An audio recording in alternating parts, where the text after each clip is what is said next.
Great to be here, and my name is Jack, and I have with me Marcel and Jonas from Be Easy behind the Hi. camera.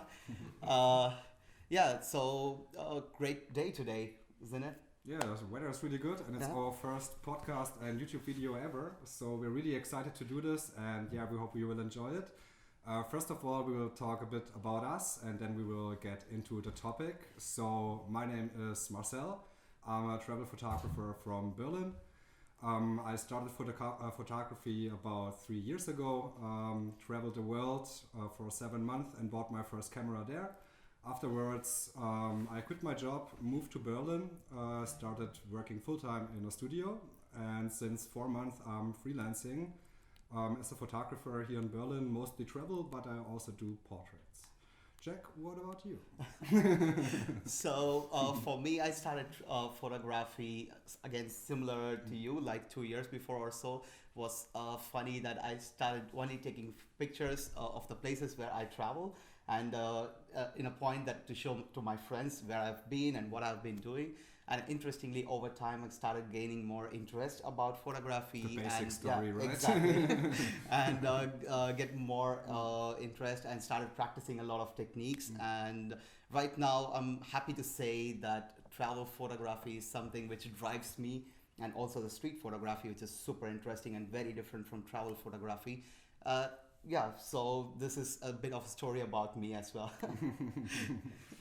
So, what is your style of photography right now? How would you define your photography style? It depends. I'm still try to find my style. Yeah. I already found some photography styles I personally really enjoy, which is Okay. like architecture or also Great. landscape. But I'm still learning every day and try to bring my own style to the next level, because mostly I think I found my style and 2 or 3 months later I change again. So yeah, I'm still searching, but I really enjoy architecture or landscape and also portrait photography. Yeah. Great, because photography is huge, right? Yes, There is yes, a yes. lot of niches, and you have to be really specific what you're looking for Yes, yes, and yes. what you want to learn. So yeah, like many of the photographers in the beginning stages probably like search for what they are interested in and maybe practice it for a few months or years, even Yes. mastering the technique before they move to the next one. Yes, So yes. yeah, this is super important. And you're from Berlin, right? Or I moved to Berlin 2.5 years ago. Okay. I'm born in the south of Germany, Uh-huh. near Stuttgart, where I spent my childhood and my, how to say, the You're- years yeah. after my childhood. Yeah, I'm a German guy, so I can do that. And yeah, I moved to Berlin 2.5 years ago with the dream to be a photographer, because I always thought that Berlin is a city of artists, and also there are a lot of hotspots in this town. And yeah, I just wanted to go for it, and seems like it was the right decision. Great. Is Berlin the city driving your photography passion, or what is the relationship between the photography and Berlin to you? Berlin always was freedom for me, so I can do whatever I want. I can walk around with the camera, take pictures. Nobody is looking at me thinking, what is this guy doing? In my hometown, when you walk around with a camera, everybody will be like, oh, what is he doing? Yeah, because Stuttgart is a financial capital of Berlin, of So Germany. more suits, less artists, but still cool.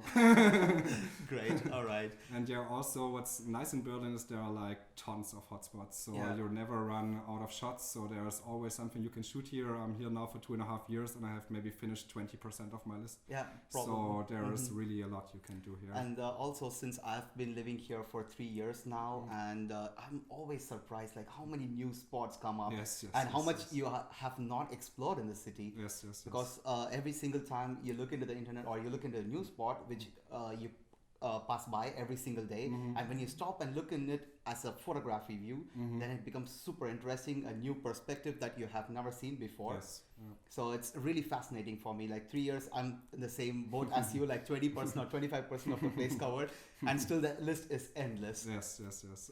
And they are also bringing new buildings every year. Exactly. So the list is growing. What's the last thing in Berlin that got you excited? Last spots that you discovered or something? Actually, like there are a lot of lookup spots. Like as Marcel mentioned, there are a lot of architecture photographers in Germany, and there are very interesting architectural structures as well here. And Berlin is one of the cities where it's famous for its lookup shots, right? Yeah, There are a lot of lookup Yes, shots yes, for yes. its symmetrical appearance and visually pleasing colors and contrast. Yeah, like I think I also did like maybe 30 or 40% of the lookup shots or the perspectives that the city is providing us. Yes, yes. And for example, one of the newest building, which really, which I really liked, is the Axel Springer Neubau. It's been finished like 2 or 3 months ago. I still and have to go there. It looks like a spaceship. Yeah. So it's really nice architecture. And now also at Berlin Central Station, they built a new building. I haven't been there. It also looks like a big mirror box, so I just saw it on pictures. I really have to go there. Yeah, because for me, I love taking picture of the Hauptbahnhof because it was interesting when I landed in Berlin. I was really surprised looking at the Tegel airport, which is very tiny compared to The station is bigger, right? Exactly. So when I went to the Hauptbahnhof, which is the central station, and when I went there, I was really surprised by its massiveness compared to the airport that they have. And you can take endless amounts of pictures there. It also offers a lot of symmetrical lines and compositions, and very busy environment, perfect for street photography. Yes, perfect for your style, definitely. Exactly. Yes, yes. And yeah, like so, you mentioned about Berlin and how many artists here are here. So how would you describe the competition or in the photography niche? I think here in Berlin are a lot of amazing photographers, but for me, I never think about competition. I always think there's enough room for anybody. Yeah. So I think Berlin offers so much possibilities, spots, and also a lot of big companies and brands here that everybody of the Berlin photographers can make it. Yeah. And so for me, it's not competition. It's more like people on the same path as I am. Definitely. And yeah, for sure, I get inspired from a lot of other photographers, and I hope I inspire some as well. Yeah. But for me, it's never like a real competition or something. It's like we're all on the same boat, and there's enough for everybody of us, or for each of us. Sure. Yeah. And because I asked this question because there are a lot of budding photographers or new photographers who are moving into the city. And one of the common complaints I hear, which is a little bit funny, because they complain that Berlin is overpopulated with photographers or with artists where there is no chance to make a living out of it. So what is your opinion on these kind of people, or advice to these kind of people?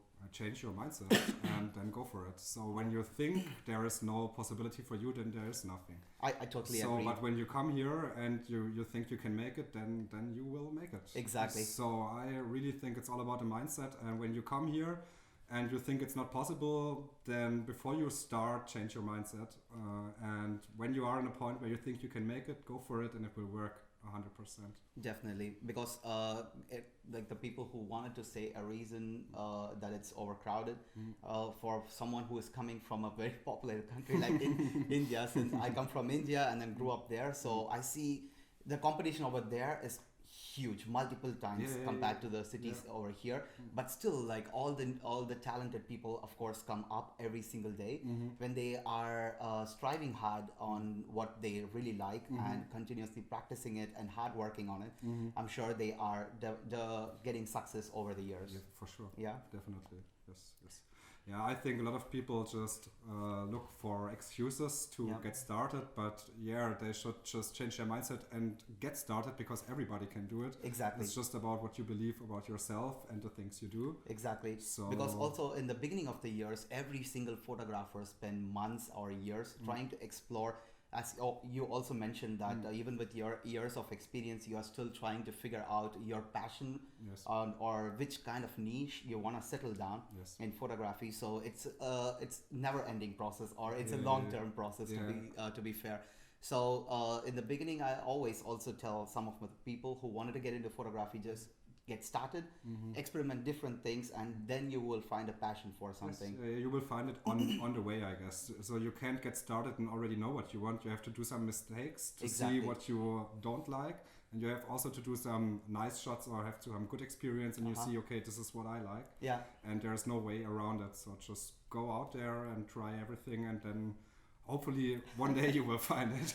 This brings me to an interesting question. Like it was a great experience for me to last week that I sat down, looked at some of the pictures which I took like 3-4 years ago in the beginning I'm of ashamed of myself when I do that. Exactly. So it's interesting for me to see how much I improved in photography and the different techniques that I use in my pictures today compared to what I was using 3 or 4 years ago. Yes, yes. Do you also do like check your pictures that you take From time to time, but most of the time I just look there for a few seconds and oh gosh.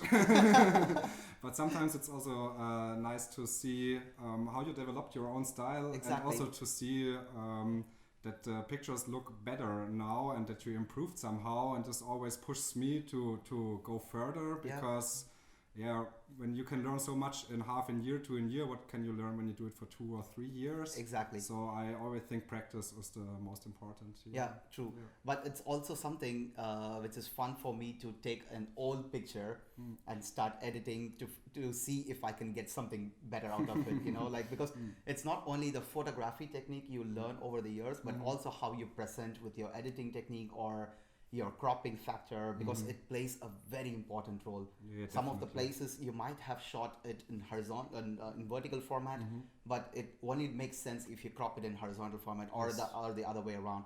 So I always try to find very old picture of mine and try to do some editing on there or different crop factor than what I have already done to see how much difference does it make in the new technique. I do this from time to time as well, and for me I found out personally that editing is like as important as the photography, so it's really 50-50. When you are really good in photography but bad in editing, the pictures will not unleash their full potential. Sure. So editing is on the same level like photography, especially in these days with social media and a lot of competition where you need your own style. So editing is really important. It makes a lot of sense and adds value to your picture. Yes. It's like a restaurant scenario where a chef comes up with an idea and he makes a very delicious dish, but he also needs to know how to present it to the people. Right? So editing for me is a perfect way to present your work in the best conditions as you think or your vision of the picture. Yes, same for me. And what is your ideal time that you kind of spend on editing a picture? This depends. Mostly it's about, let's say, 5 to 15 minutes, something like this. When it's indoor shot or a portrait, it can go up to an hour or something like this, just for brushing the skin tones, adding texture. Yes, and also getting the line straight and all the stuff. Yeah. But for a normal golden hour shot, which I take most of the time, it's done in 5 minutes. Exactly. Something like this. Exactly, because I remember for me still it takes about 20 minutes to half an hour based on the situations. Or normally I'm also getting done in 5 minutes because as a travel photography, sometimes I have pictures which I have taken in a very short time in a very bad conditions. So I have to spend like hours in to editing get the best out of it. Exactly. Maybe I might need a sky replacement or adding or eliminating elements from the pictures to make it look perfect. That brings me to a new question. Go ahead. Like, what is your point on editing? Because or manipulating the pictures. This can also include like sky replacement or removing a person from the picture, or even there might be some trash on the ground of your picture and you might have to clean it during your editing process. So what is your view on photo manipulation and what do you think is too much? I think there is no limit. Exactly. So photography is art. And for some people, when they want to put 2 or 3 pictures together, it's totally fine. So my style is more like I try to keep the picture as natural as possible, but I always clean the street and stuff like this. So because most of the spots in Berlin are you know it when you live here. Casual.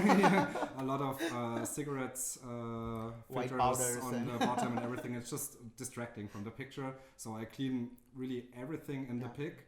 But really manipulating I do rarely, but I enjoy it when others do it. For me, it's just my Photoshop skills are average. So most of the time when I try to manipulate the picture, I'm not really happy with the result because I think when you go into manipulating, you should make it look real. Exactly. So this is really the most important. Most challenging part as well because I spend a fair amount of time in Photoshop, and it's even more harder compared to Lightroom, or the possibility is endless. And you have to really have a clear idea before you open Photoshop, because I might sometimes spend like whole day in just editing one picture because I don't know where to stop. So it's important for a photographer to know kind of what they want to achieve from the picture in Photoshop, or else like it's road to no direction.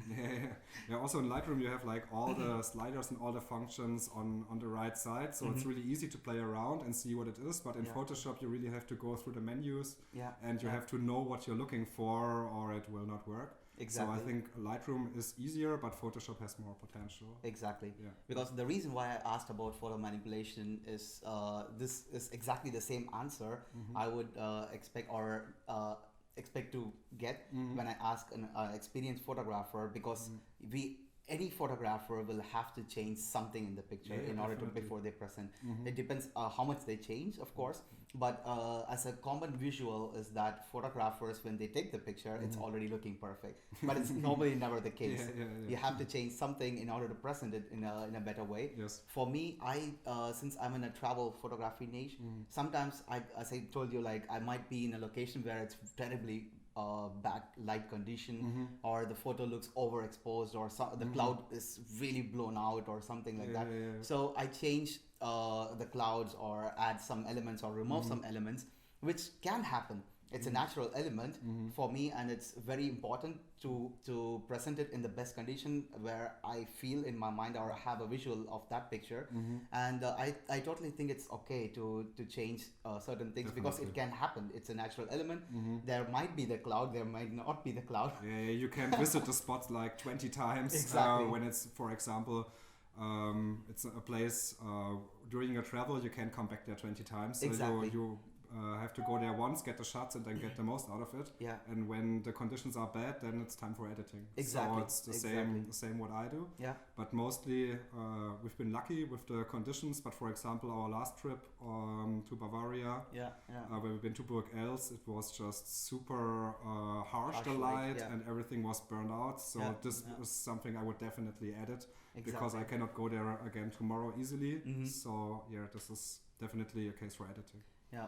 To everyone, like even for Jonas, like me and Marcel always go on the road together, or do some road trips together, or exactly, or even work with workshops together. How long have we been working together? Like 6-7 months right now?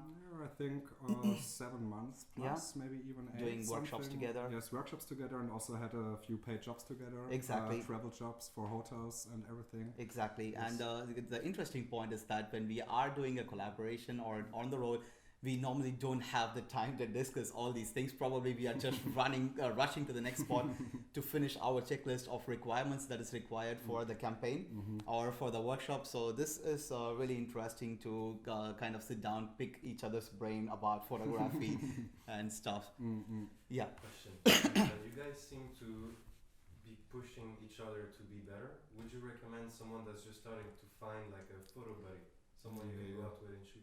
I would strongly recommend, because when we started, there are a lot of things which I learned from Marcel. I hope there is something which he learned from me. I learned a lot from you as well. So by having a photo buddy, or max, I would not recommend more than 3 people together. Maybe if it's 5 or 10 people, there is a lot of distraction happening. But when you have 1 or 2 people with you, and it's a bit more competitive, to trying to get the best shot of the same situation or the same scenario. And it's highly recommended, because you kind of learn faster than what you intend to. There are, of course, tons and tons of tutorials online in YouTube or other paid sites, etc. Or people even spend thousands of euros in academy going for courses. But when it comes to practical experience, when they shoot with a photo buddy, they improve their skills way faster. Yeah, it's like with a mentor. When you are with somebody who is really good in something he's doing, when you are with him, you will learn a lot from it. Definitely. Without spending a lot of time or money on it.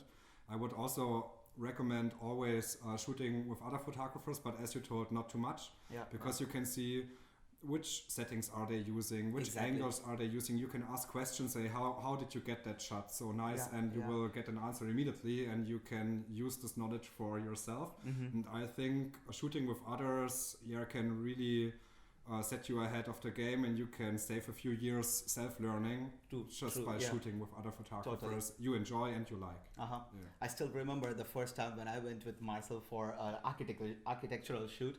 I did not use any of those pictures because mine looks super bad.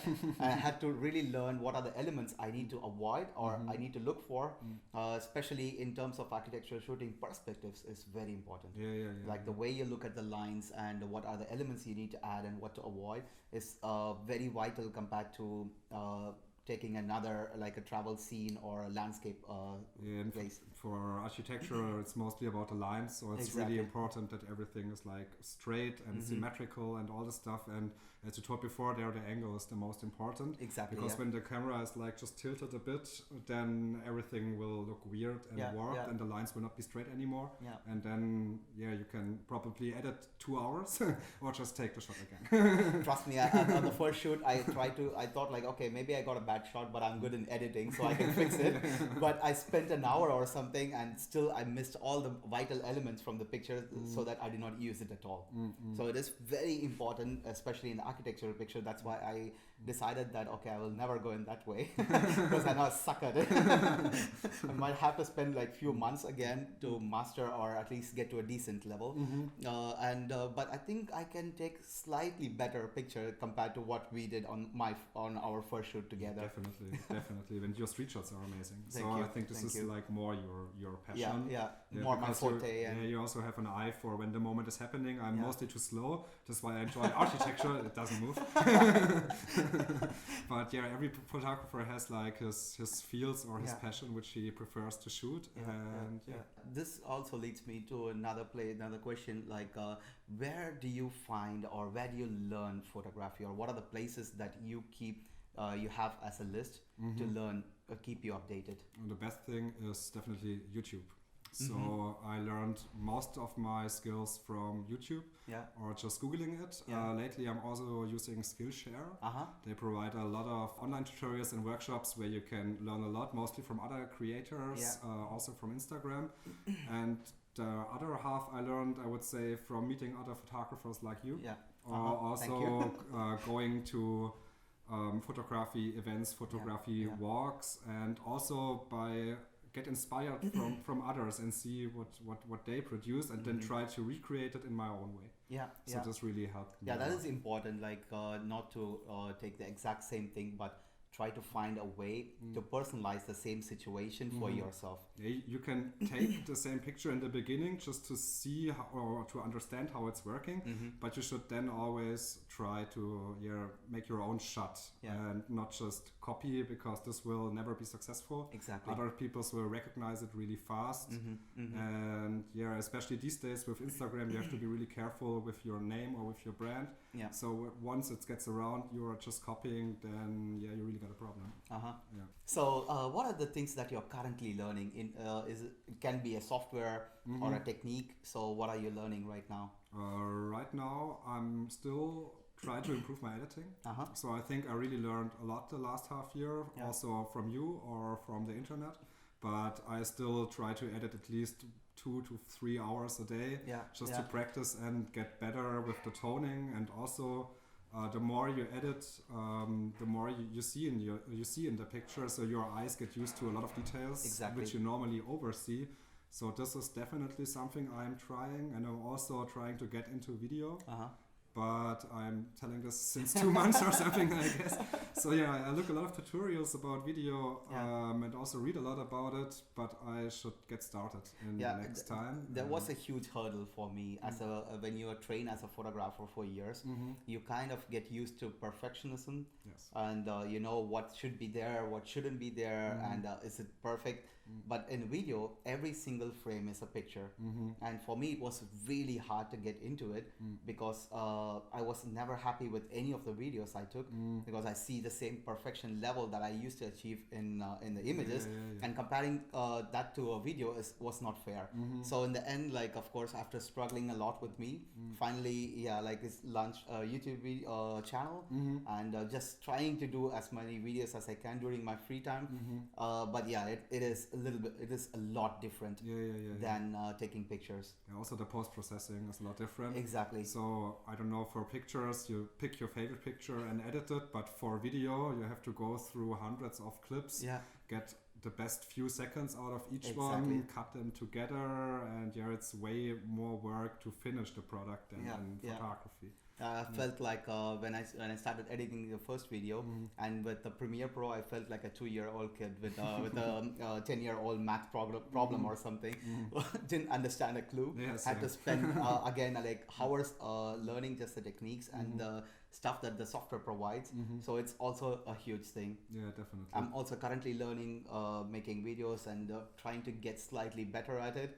Every YouTube single videos time. are already really good. Thank you. Check his YouTube channel.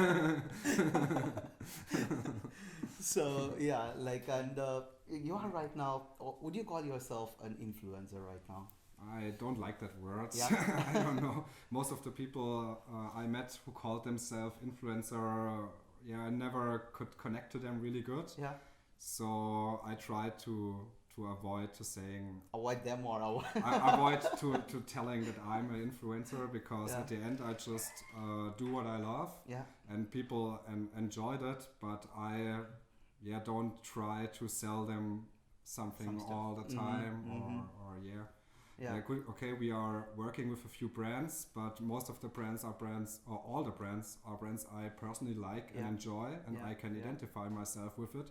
So I would promote them even without a collaboration or something like this, just because I love the product. Exactly. It is the same for me as well, because coming from a non-photography background or whatever we have earned all this time, by naming a tag like influencer, or just by shoving them with products which we personally don't like, just for the sake of collaboration, this is something which I also personally avoid all the time. And I think it's very important.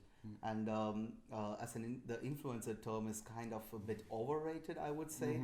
And when you are passionate about something, and when you are sharing about a product or whatever it can be, service or anything, I think still people, if they trust you, or you have a trustworthy audience, which is again very important, and it takes years or months developing it, and by doing one wrong thing can really blow it up. We were talking about everyday life as a photographer or an architectural photographer. So what does your everyday life look like? That really depends on if I'm on a job right now, then it's most of the time shooting. Or if I'm more into marketing and editing, then it can be like, for example, the last 2 or 3 days I just spent in front of my laptop. Had a lot of projects to prepare, had some work on my website, also some marketing for my Instagram, and this year definitely takes a lot of time. But when I'm on a job, then it's most of the time shooting in the morning, so I always try to shoot in golden hour. This is when the light is the best. The buildings look better, the contrast is really nice, the light is smooth and soft. Less people around. Which is in architecture really important. So and also for a busy city like in Berlin, like it's always filled with tourists throughout the year, being a tourist hub. So going early in the morning is really helpful, even for me when I'm shooting street photos, because I don't want to have like 1,000 people or walking in the background. It's all just distraction at the end. Exactly, that I just wanted to focus one person in the end. So I go early, just try to figure out taking pictures when the city comes to life and the elements start waking up, or the tram, those sounds and everything. Like, it's really something a lot of different. Stories are told every morning. Exactly. Every shooting session gives us a different feeling, and it cannot be compared to shooting at 12 or 1 p.m. in the afternoon, because it's super buzzing, filled with people. Of course, to get a nice picture of the landscape or from the architectural spot, it's really hard, and also the light becomes harsh. And at 12 or 1 the sun is on the highest highest point, Yeah. so it's beaming down Exactly. directly. So most of the time, everything looks not that nice than Yeah. when you shoot before or after it. So I totally avoid shooting between 11 and 2. Yeah. But there are also some architectural photographers who prefer to shoot at this time. Yes. So what is the difference it offers, like shooting in the morning and shooting in the afternoon? I think it's about a style thing. Yeah, So personal taste. yeah, personal taste. So Or waking up late because of the previous day hangover. yeah, maybe. But I really think it's like a style thing. So a lot of people, especially in architecture, they just shoot details of the building, and then they need like a really blue sky in the background to make the picture perfect. Add contrast to the image Yes. and also this 3D feeling to the picture. Yes, and I think for them it's really nice when the light is harsh. Yeah. But for me and for my style, it will not fit because mostly I show the whole scene. Yeah. And then I need good light on the spot I'm shooting and not above it. So yeah, for me that's not an option. I tried it a few times because as we spoke before, it's always good to practice new stuff. Yeah. But for myself, I did not post one picture from midday shoot, so I just stopped it completely. Yeah. And also, like there are a lot of photographers who do aerial photography for architecture. Is it something in your forte, or you try to avoid You it? mean with a drone? No, I mean like going to the balcony or rooftops, pictures and stuff. Yeah, a lot. Would you support it, or what do you see people who take risks in taking these pictures? I think you have to, when you want to stand out, you have to take pictures not everybody is taking. This means you have to visit places where not everybody can access or is visiting.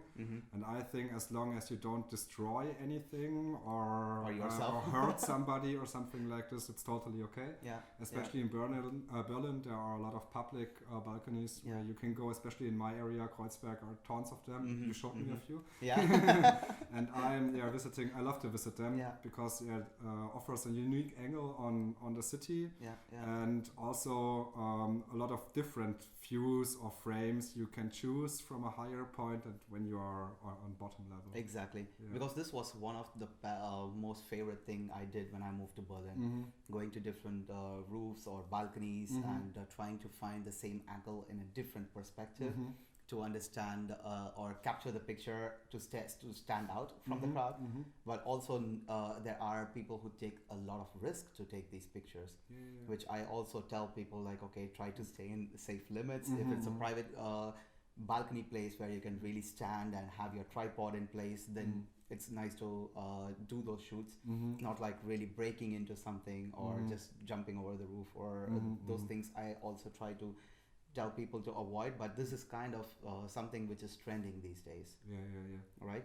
So for the photography, it's really nice to get any kind of picture from the same level that people are walking, like in the ground level or in the safe areas. People don't really have to climb or do dangerous stuff to get a picture that is slightly different, but not worth it for risking their own life. It's never worth it risking your own life or also like destroying others' property or hurting anybody else. But besides that, rooftopping is really nice. It's definitely nice. And the part is that I was really sad that many of the rooftops we went are now locked because people misused it. Knowing that they can access these places and did all the activities they shouldn't do, and now it's locked down. So I was really sad that I'm not able to do it anymore. But there are still a lot of places. I think like maybe we only explored 10% or even less in Berlin. Yeah, I think there are a lot of secret spots where not everybody knows about. Yeah, but at the beginning I was like, why aren't they telling the spots to everybody? But now I understand, because when too much people come there, the spot gets closed really fast. Exactly. So yeah, it's totally understandable that the secret spots are not shared everywhere. Yeah. And the nice thing is that even if it is a restaurant or a building, you can still ask for permission and enter those places to take a nice picture. And people are always really kind when you tell them your intention, and when you're not misusing it, people allow you to take the picture. Yes. But maybe it doesn't happen in the moment of time, that when you're there you cannot really take the picture immediately. It takes a few days of planning, but you eventually can do that as well. Yeah, I often just spoke to people who live there, or to people in a restaurant if I can access their balcony. And when you ask nicely, it works most of the time. Exactly. So asking nice helps always. Yeah. Okay, great. So now we spoke about one type of mistake that people do in enthusiasm. What are the other common types of mistakes that you see in photographers these days, or the beginning photographers that you would advise? I really don't want to point out to anybody. So for me, really, photography is art, and everybody can do whatever he likes or enjoys. I think some mistakes are that a lot of people copies other style completely. But maybe that's just my point of view. So I really don't know what to say, what are the mistakes there. But I would really try to find your own style and work for develop your own style, because at the end this is the only thing that really sells. Exactly. And a lot of people, they just focus on doing what successful people already did over and over again. But I think this will bring you to a certain level, but never to the professional level, because there you will need your own style. Exactly. So go for it, do some mistakes in the beginning, but don't just copy. Exactly. Because there are I have a question. Because you said it's art and you have your own style, etc. But how do you know your style is good and it's not absolute shit? How do you know the picture you just took is actually a good picture or not? It is about, again, like when you find your own passion about it, and when you are continuing to do it for a few years, and when you're presenting it in your own way and not really switching apart, then there are still a lot of photographers in the industry who are famous for their own style that no one has ever done before. They just continue doing it, but the way they became recognizable is because the way they presented it, and they knew the right places to present it. It's not just posting in one place in a social media or something. They try to reach to exhibitions or to partners who will be interested in their picture, and at one point they get recognized. So it is important to find your own style. And there are, of course, a lot of basic rules in photography that people need to understand or go through in the beginning of the stage. The composition, for example. Exactly. And they can, of course, feel free to break any of them to find their present their own style. Like there are two common mistakes common things that I see from the new photographers. The one is a complaint about gears. What gear should I have? Like, I don't have the best gear like you do, or I really cannot afford something. That's why I'm not able to pursue photography. Excuses. Exactly. So, like for me, it's also challenging when I get stripped down from all the expensive cameras I have and present me with something super basic. I challenge myself to see what I can really get with this. I think like it's the passion that drives you, not the gear or how expensive the gear is, right? I think gear can help. But at the end, skill is more important, and there are a lot of people went famous with a smartphone or with smartphone photography. Exactly. So it's more about the skills and about what you tell yourself, so the mindset again. And I think you can even produce really nice pictures with a smartphone. Exactly. So maybe when it's going about prints or something like this, then I would really recommend getting a DSLR. But especially for social media, any smartphone can do it as long as you want to do it. Exactly. There are also like famous YouTubers who took their videos with the smartphone. And it works. So when the story is good, the equipment is not that important. But when the story is shit, you can have the most expensive equipment, it will not help you. So always the story is the key thing and the most important thing about it. Exactly, because there was also one of the YouTubers from my city where I come from, and in 2 years or a year he grew his channel to 2 to 3 million subscribers, and all he had was one smartphone.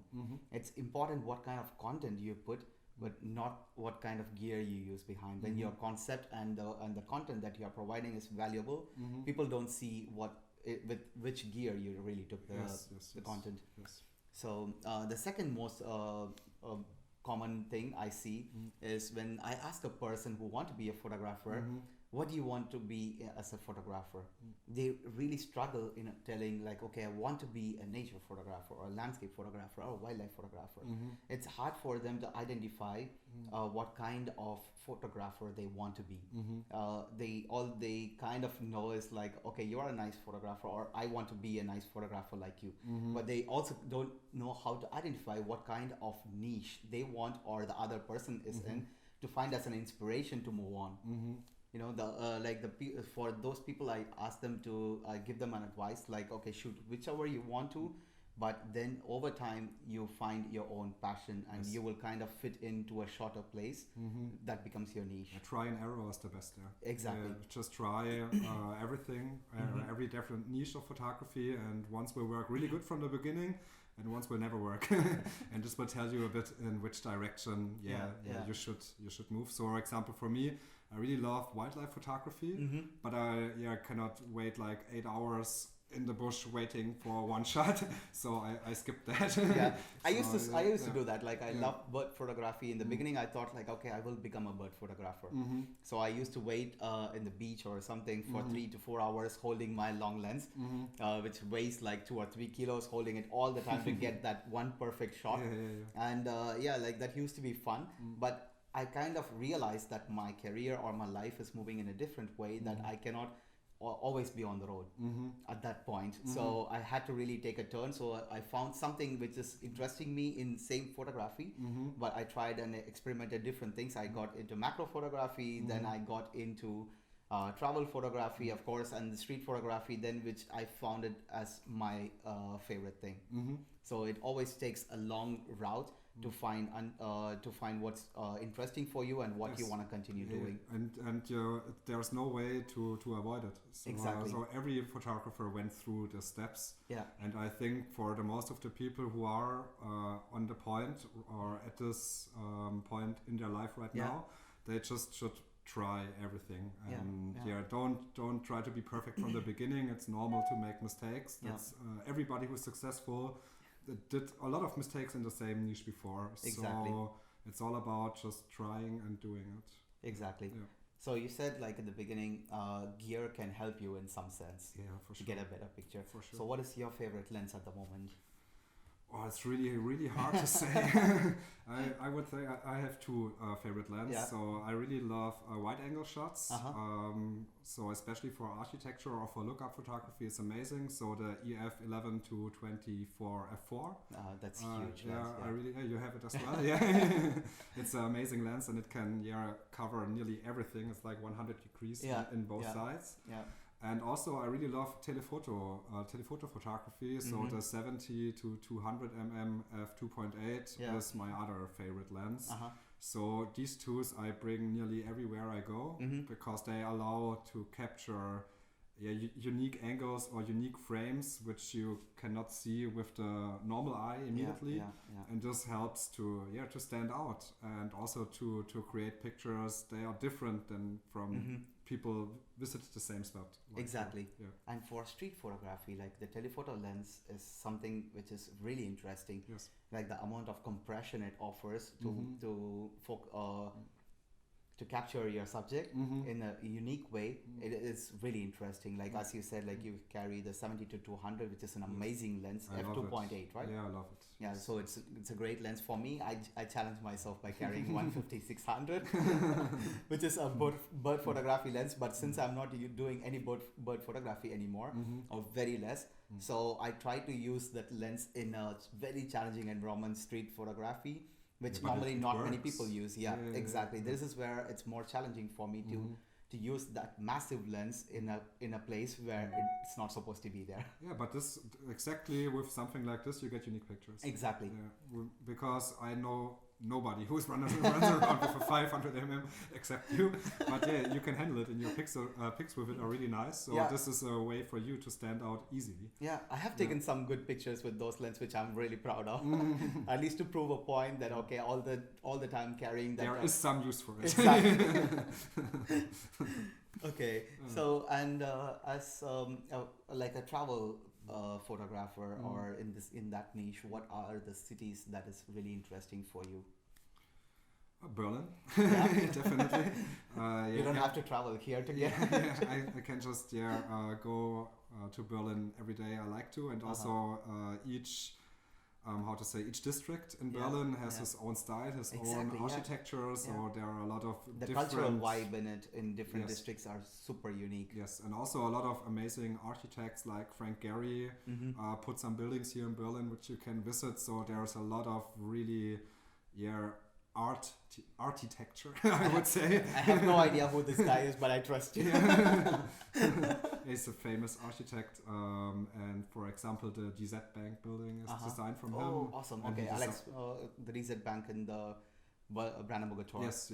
Awesome. This example is from Frank Gehry. Okay. What I also really like for photography, I never been there, but I read a lot about it, is Rotterdam. I heard there are like tons of amazing buildings there, and I really want to visit this year, or I will visit this year. And besides that, Barcelona, I it's heard also is really an nice. amazing spot for architectural photography, especially a lot of aerial photography with the symmetrical perfection. Yeah, I saw it. I will go there in the next 2 weeks. I'm already thinking about getting a chopper ride or something, because the city from above looks just way too nice, amazing, with all the boxes, and it's perfect symmetrical all the time. Yeah. Great. So what is the advice would you give to someone who is starting new in this field today? I would recommend get your camera with you most of the time, practice a lot and shoot a lot, and also try to understand editing as soon as possible. Try to get the most out of your pictures, shoot with other photographers, and also ask others for feedback. People are nice when you ask for feedback. Especially when you ask other photographers, they're on the same path like you. They appreciate what you are doing, so you can always ask them. Exactly, because one of the major mistakes which I did in the beginning of the time was that trying to find the answers by myself or in the places where I think it's the best. But when I started asking or shooting with many other photographers, I learned a lot, and they really helped me in improving my skills in a very short time. If you could have done something differently in your career, what would you have done? I would have started earlier with all of this. I started with photography with 27, and I was able to improve a lot, but I think when you are younger, it's even faster. So I think when you start with let's say 12 or 15 or something like this, then you can learn way more in a shorter time. And I had the opportunity to start with photography with 21, but at this age I wasn't into it, and this is kind of something where I think I would do it different the next time, just start earlier. Start as early as possible. Last question, and where or what will you be doing in exactly 10 years? I will be a travel photographer, spending my life traveling around, earning money during travel with my photography and with social media. And also I want to share all my experience and my skills with others, and teach what I have learned. Now to you, Jack, what advice would you give to someone starting today in your field? I would advise them to start immediately, and they don't have to have any special gear or anything to start photography. They can even start with smartphone, whatever they have right now, in order to grow their skill and practice a lot in understanding what is photography and what would they need to improve before investing tons of money on it. If you could have done something differently in your career, what would you have done? I would have experimented a lot, probably, because I felt like photography is really huge, as we described before, and I wish I could have explored more, but I'm happy with what I'm doing right now. You should. And I don't think thank you. And I don't think I'd made a wrong step, but I don't know if I would continue this way, or maybe something is coming up and which I might also adapt or add to what I'm doing right now. And where or what will you be doing in exactly 10 years? In 10 years, I would be I wanted to kind of share what I know a lot to other people who are striving in this field. Share my skill or knowledge which I have gone through, or the mistakes that I have done, so the other people doesn't have to do the same. Of course, there are a lot of people who are doing this before, and still people make mistake like I was doing in the beginning stages. Yeah, but it's So normal, right? yeah, exactly. There should be yeah. someone who is always telling people, okay, what you shouldn't do, or what mistakes that I did in my past. And in 10 years also, I would love to travel a lot or explore as much as I can before my body is giving up. So yeah, this. So we better be fast. Just Exactly. kidding. So yeah, this was really fun trying to pick. Yeah, first podcast and first YouTube video ever. Yeah. So it was really fun. I hope you enjoyed it as well. And more in the future, we wanted to bring in artists from different fields or different niches, because we now spoke a lot about architecture photography and travel photography and street photography. And we also spoke a lot about us. Exactly. So at the next workshops, we will invite a few guests and also talk about them, about their experiences, about their opinions about photography, social media, and all the other interesting stuff. Yeah, and if you would like to reach us out or give us feedback or ask any questions, you can always reach us in our Instagram account, which is Susonsjack for me. Of course, we'll put it in the video, and For me, it's Marcel Travels, but you will find it in the description. and somewhere here. And we have an amazing photographer behind who is BEAZY, and they are an amazing startup in Berlin who is helping other growing artists to rent their gear and make photography as inexpensive as possible and affordable, so everyone can try to get the latest gears and achieve their projects in the cheapest way. Yeah. So big shout out to them. And maybe in the future we will also want to interview them, so stay tuned. And see you the next time. See you next time. Bye. Bye bye.